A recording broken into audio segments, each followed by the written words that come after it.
Hey everybody, welcome back. Did you miss us? Because we missed you. Thank you so much for sticking around to AWS Security Live. And we are live here from the Black Hat Expo show here in Las Vegas, Nevada, where it is about 722 degrees Fahrenheit. Stay hydrated, folks. If you're watching from around the area, we appreciate any waters coming for special delivery over this little pony wall. We'd really appreciate it. I'm one of your co-hosts for the day, Ryan Orsi, and my other co-host is Brian Mendenhall. I lead the AWS Security Partner Strategy. But Ryan, we're not alone. We're not alone. There's someone hanging out to our right over here. I am so excited. Who is this guy? How'd you Johnny, tell us about yourself and tell us about the company you're with. Sure. I'm Johnny Wong. I am the VP of Solutions Architecture at Veracode, and I've been at Veracode for 11 years. Prior to that, I've been at various companies, but a long time before that, I was actually a software developer myself. So you know what it's like to be out there in the wild. Yep, I've written some good code and some not so good code. It happens. It happens to us all. Yeah. It does. And the career path was a nice straight line to Veracode, or did you do a little typical story like the rest of us? You know?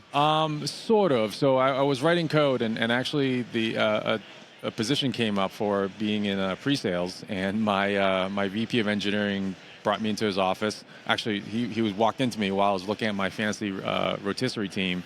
And I thought I was getting a talk about that. Yeah. But it turns out he said, hey, there's an opportunity, and I think he basically said, hey, you should stop writing code and go join this team instead. And this is the VP of engineering. Did you say fantasy rotisserie team? Yeah, yes, I'd like to rewind that a little bit. Oh, okay. I was picturing chicken, barbacoa on a spit. I'm glad you clarified for that. For us. Yeah. I don't think this fantasy rotisserie chicken that we're going to talk about. I fantasize about rotisserie chicken. It's delicious. You never know. If we have any rotisserie aficionados on the stream today, feel free to tell us about your favorite recipe. Absolutely. Dry rubs, it's all welcome. Johnny, what's happening at Veracode? There are, I think, some pretty cool things happening. You want to share with the class? Sure. So Veracode is a leader in the application risk management space. So what we basically do is help companies secure software. Software that you write, software that you bring into your organization, but basically any software that you produce and help you run your business, we help secure by reducing the security flaws within those applications. Now, of course, what's happening with software code, Johnny, it's not all being generated by human beings per se, every single line. So a lot of it's being AI generated or AI assisted. What's the story there? What are you seeing? Are there more or less security vulnerabilities being injected into the code when it's AI assisted versus human? Yeah, this AI thing, it's just it's becoming very popular. It just seems to be everywhere here at Black Hat, and even more so in software development, right? So you have all these large language models that can generate software for developers, and whether or not they have a strategy or they just kind of do it ad hoc or they do it on their personal computers and bring code in, a lot of code is being generated. And what we found in our study is that the code generated is getting better and better by these LLMs, large language models. I don't want to put it. I was going to commend you, Johnny. Yeah. We kind of brushed right past it, but the old swear jar for Security Live is back here in Las Vegas with a slightly different, nuanced rendition. We have different denomination chips here. We've got $1, $100. It looks like the $100 may be chocolate, actually. And then Johnny's hanging on to $5. So if you hear someone on the show toss out an acronym without 1,000, 2, 1,000, without saying what the acronym stands for, we pay the old swear jar. If you want to put in a credit card or a few actual dollar bills, we can help feed our dinner and drinks later. Yeah, well, $5, I think we can get one of those Costco rotisserie chickens then. That's what I'm talking about. I wonder if I could expense the swear jar. Would that be all right? Is that going to happen? Cut. No. Commercial break. Dang it. No. All right. So before we get into the important stuff, let's talk about chicken. What is your favorite food? I'm asking the hard-hitting questions here. No, I don't think you're hitting the hard. My favorite food is fried chicken in all its forms. I knew it. Okay. Yeah. I knew it. Awesome. Yeah. So how, back to the hard-hitting questions. When it comes, does AI know, software coding best practices? Is it aware of, prompt injection and, architecture and using secure code bases? Is that something that is happening in AI-generated code, or is that something that we need to be aware of, we need to be looking out for? Where are the vulnerabilities coming from? Sure. It's typically coming from humans, right? And a lot of these large language models have trained on code from humans for how many whatever amount of code that's out there, right? And what they're generating is insecure. So what we found is that the code is getting syntactically a lot better. So what you're getting, when you're prompting, when developers are prompting for a functionality, they're getting things that are compilable, that work, and they will typically verify that, right? But from a security perspective, because there's such a lack of knowledge across developer space, and it's not their core competency, what they find is that, well, what they don't know is that a lot of the code generated is insecure. And what we found is that roughly 40%, 45% of code that is generated has some sort of security vulnerability in them. So that's a lot of code, and especially now that with AI, everything is multiplied in terms of the volume and velocity. So you're basically introducing software vulnerabilities at a much faster rate than ever before. Well, the nature of the beast is everyone can vibe code now, right? So there's a lot of pressure. You probably are feeling it if you're watching here in your company or your job, that you should use AI, be more efficient at your job. And some of us are able to just vibe code and build a little web app or build a little tool for ourselves. I imagine, Johnny, those are, not so sophisticated users a lot of the time. Speaking for myself, right? I don't belong writing code, but I can do it. And I can do it pretty quickly with an AI assistant coding agent like a Kiro or a Claude. What is that doing to the statement you made about the amount of vulnerabilities in software code being pushed through the application layer?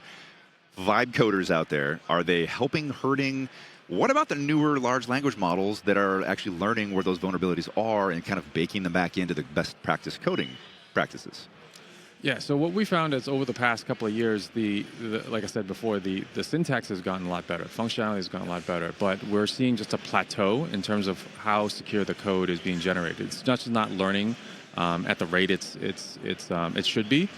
So with vibe coding, it's just making that problem that much bigger. I was actually walking my dog like a week ago, and I ran into my neighbor, and he talked about how he started vibe coding with Claude, and he's building a financial application and whatnot. And I can only imagine if we ran it through the Veracode scanner, you would find so many vulnerabilities. And he's actually thinking about putting that in the marketplace because he's using that internally or personally to figure out when he can retire and whatnot. But if he decides to put that in the marketplace, that's going to connect into their bank, and other financial institutions, and it has all his data. I can only imagine like the security and vulnerabilities that involved in it. Now, within the companies, when you're doing that, it's a great idea because this whole using large language models, it democratizes being able to build applications, provide value within the organization.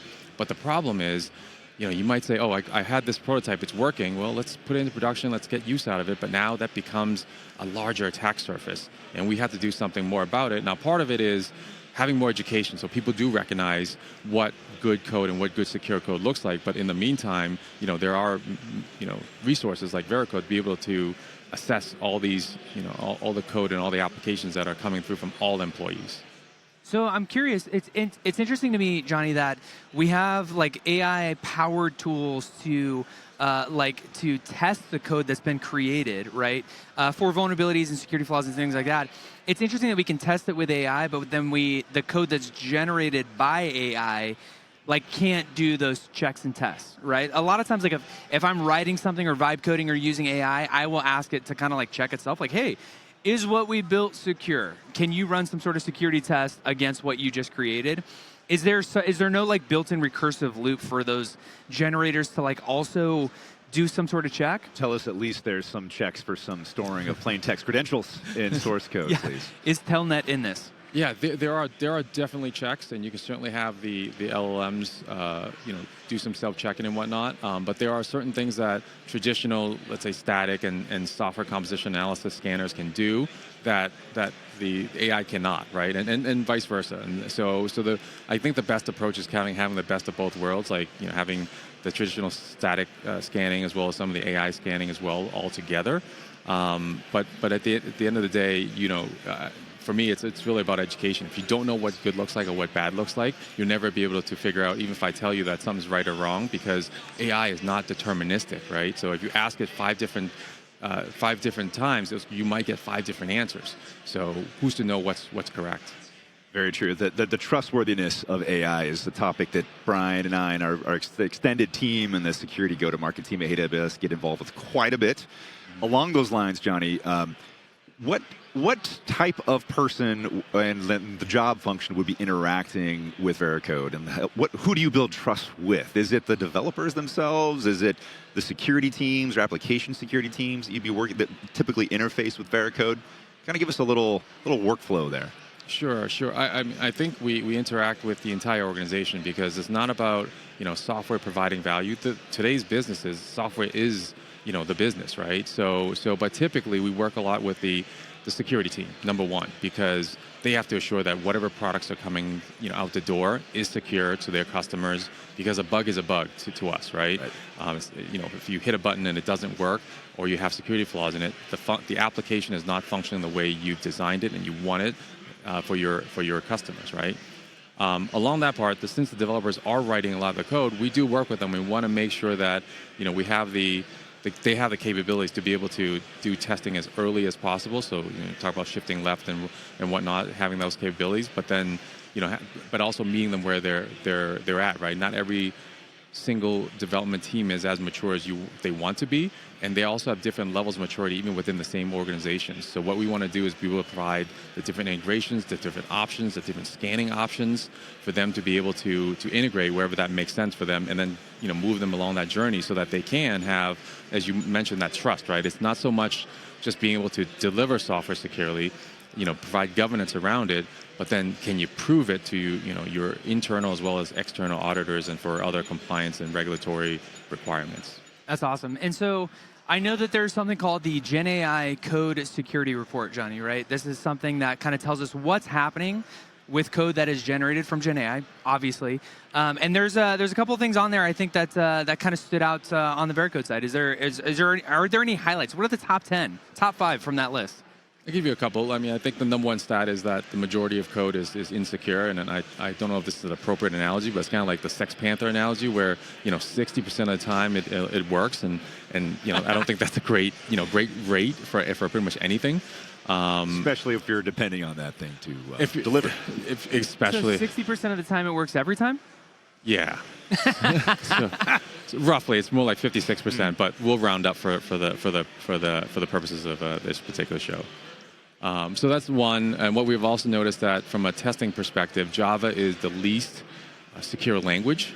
It's getting better. It's trending up from year over year, but it's still the worst in terms of the different languages that we're testing. Do you think that's because of the mass adoption of Java, Johnny, or is there a correlation of that's a very common language, lots of history there with development teams, or do you think there's something around that? Is there something specific that developers need to hear or do differently to make more secure code with Java, including their vibe coding assistants? Yeah, it's a combination of things, but I think you hit the one on the head with it's just very popular, and there's just so much code out there being trained on it. And I'll give one additional story about whenever we look at candidates, I think even from a development perspective, we look at their GitHub repos, and having the benefit of having Veracode in-house, we can scan people's repos and kind of have an understanding of how secure their code is, right? And part of it, that's kind of like scanning the social media profiles before you hire that person in marketing or whatnot. Yeah. I mean, I think you talked about PII and things like that. If it's public, they put it on their resume. We have the right to go and assess it. That is you on paper or you on a repo. So we will go and take a look at it. And quite frankly, if you're not a secure coder, we will find it. And a lot of times when we have discussions with security teams and how we get buy-in so that they can work alongside with security folks is, do you want to make yourself more valuable to your employer, current and future, is become a good secure coder. I love it. So Johnny, what do you tell developers, maybe two types of developers here, okay? Those that want to become a developer and those that have been developer for a while. What do you tell them? You've seen a lot, right? You've seen a lot of these code vulnerabilities make it out into production and cause some havoc. What do you tell them? What advice do you have? I'd say get educated, right? There's plenty of resources out there to educate yourself on what good secure code is. I think if you look at the OWASP top 10, number 1 and 2 for the past probably decade has been SQL injection and cross-site scripting. You think if those are the number 1 and 2 problems, we would educate on that, but we simply don't. I mean, not in schools, and a lot of times not when you get a job. You don't talk about it and say, hey, I want you to write good secure code. I just want you to put out code as quickly as possible. So do you? I mean, it seems like the role of developer is fundamentally changing, right? I have several friends that are lead development teams, and talking to them, some of them are mandating that they use AI powered tools to create code, and some of them are saying, hey, you don't have to, but if the alternative is another person that is 3 times more productive using AI, then we're going to go with that person. It's going to be very noticeable, right? It is, right? Very, you can't hide. So I'm just curious, based on those personas of like, hey, I'm just gonna like hand code everything, versus like I'm gonna use an AI tool. How do those different personas fit into whether or not the code is secure? I mean, like, are we addressing 2 different problems with 2 different answers? No. I think it's a definite step in the evolution of developers, right? I think if you go back 10, 15 years ago, nobody really used a lot of third-party libraries. Everything was, I'm going to write this from scratch. I know this. I'm going to control everything. But then you start using third-party libraries, and that brought it along its own benefits and problems. And I think AI is just bringing, the same thing where you are getting so much more productivity, right? You just talked about your vibe coding yourself, and that's a great, democratization of being able to code and provide, brilliant applications and whatnot. But at the same time, it does accelerate the security and vulnerabilities that exist in those applications. So it's part education, it's part understanding what, if you need to go fast, you need to build resilience into your organization. And part of that is actually providing the tools and policies in place so you can secure code. For the record, I'm a very secure vibe coder. It's not. I've seen it. It's code is junk. I move fast and I stay secure. When you all be impressed with what I'm building internally here. Can't talk about it. Super secret stuff. Unless you bring me a cappuccino right behind this wall, then you'll get all the secrets. Or rotisserie chicken. Or rotisserie chicken. Yeah. We have like a couple minutes left, and I want to talk about Taco Bell. John, what's happening at Taco Bell? Wow. Hard pivot. Hard question. All but right. I love food, so here we are. Well, I had this earlier conversation last week about, Taco Bell, it became kind of like the ending, but the idea was, the question was, about the code, like who's responsible for the code? If it's AI generated or person generated, like who's ultimately responsible, right? Can I blame AI? And the analogy I used is like, look, if you were to eat at Taco Bell and there's some issues with like their supply chain and you get explosive diarrhea, who would you blame? Love this. Right? Serious face. Taco Bell. Face. Yeah, it's Taco Bell. Or some other. I don't want trouble from Taco Bell. They're a fantastic company, but if you go to that restaurant, you get sick, you're going to blame that restaurant, not the supply chain. It's the brand of who packaged whatever it is that you bought, subscribed to, procured. That's the brand that people are going to be paying attention to. That's where the trust layer, I think, is, right? That's that trust relationship. And when we get an angry email from Taco Bell, does it go to us or does it go to Veracode? That's the question. I think based on that analogy, it goes to you folks. I'm just proud of supply chain. Yeah, exactly. We've been one-upped by Veracode. This first show in the morning, I love it. Johnny, hey, we're at Black Hat, right? It's kind of a big deal in terms of the security industry getting together. What are some of the blurbs, the phrases, the key topics and phrases that you've been having out there with different people? Oh, I think you can't escape AI, everything here. And the other is, and man, it's really hot outside too. Those are the 2 things we talked about in the intro. So it's we're just tracking right along. We're a part of the noise over here. Yeah, that's a good tricks of the trade conversation starter. If you don't know where to go, begin with someone. It's hot. It's really hot in Vegas. It's hot. Talk about the weather. It is funny, Johnny, like you mentioned that, because we used to, like 3 years ago, it was like, oh, it only took us 10 seconds to talk about AI, or how long into the conversation. And now it's just the conversation, right? It's just part of like everything we talk about. It's so ingrained in what we're doing that it's really interesting to hear very specific use cases like Veracode and secure software development in that context of like, yeah, AI is just part of what we do. So what do you recommend, Johnny, for people to kick the tires on Veracode? Do they have to go buy the whole thing outright? Can they do a demo? What do you suggest? Well, if you're here at Black Hat, definitely come by the booth. We've got a lot of really smart folks being able to talk about AI and Veracode solutions, and we can set up the additional times to go through more in depth so we understand where we can meet you, and meet your folks, and meet your developers, and we can figure out the path forward. Nice. I like that. A kind of a tailored, custom experience. Not every organization is built the same. They don't all run their security teams or development teams the same, as much as we try with our best practices and great documentation, right, Mendenhall? That's it, and like even AI is creating that stuff as well. So it's really interesting the fundamental shift that we're seeing. Well- One last really important question for you, Johnny.